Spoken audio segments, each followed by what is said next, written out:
Assalamualaikum warahmatullahi wabarakatuh. Nama saya Kasda Putra, nomor 10. Di sini saya akan menjelaskan tentang berpikir sinkronik.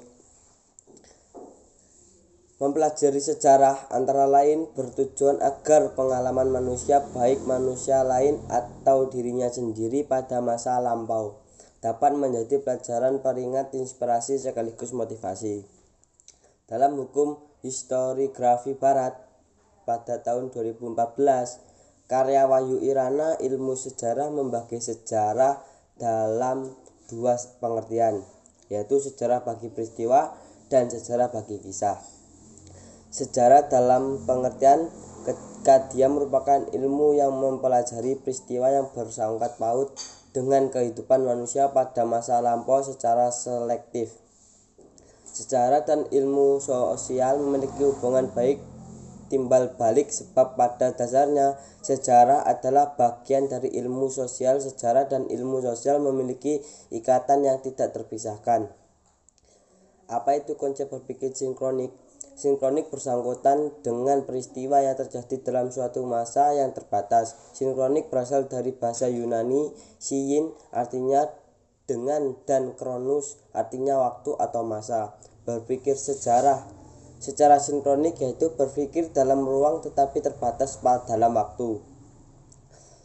Pendekatan sinkronik biasanya digunakan dalam ilmu-ilmu sosial.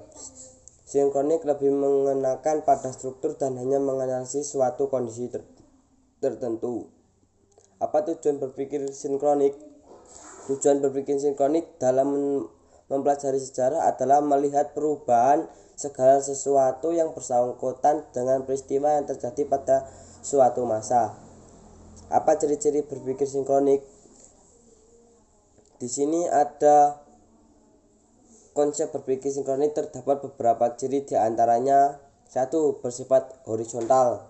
2. Tidak memiliki konsep perbandingan. 3. Bersifat kronologis. 4. Mengkaji peristiwa sejarah pada masa tertentu. 5. Jangkauan lebih sempit. 6. Kejadian lebih struktur. 7. Kejadian yang sistematis. 8. Kejadian lebih mendalam dan serius. Contoh konsep berpikir sinkronis dilansir dari Kementerian Pendidikan dan Kebudayaan Republik Indonesia. Berpikir sinkronis dengan menceritakan cara berpikir ilmu sosial.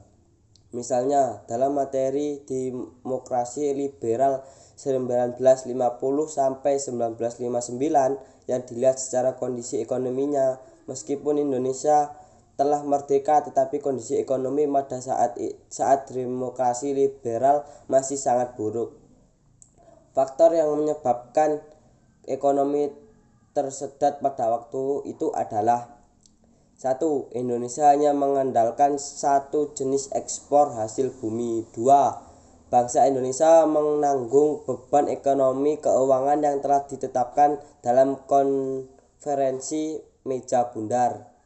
3. Defisit yang harus ditanggung pemerintah pada waktu itu sebesar 5,1 miliar yang dirancang Belanda. 4. Pemerintah Belanda tidak mewarisi nilai-nilai yang cukup untuk mengubah sistem ekonomi kolonial menjadi nasional. 5. Situasi keamanan dalam negeri yang tidak menguntungkan. 6. Tidak stabilnya situasi politik dalam negeri mengakibatkan banyak pengeluaran di luar rencana. 7. Jumlah angka perubahan produk yang besar. Dari urian ekonomi tersebut dapat direkonsiliasikan dengan berpikir sinkronis, yaitu menganalisis permasalahan ekonomi masyarakat Indonesia pada masa demokrasi liberal.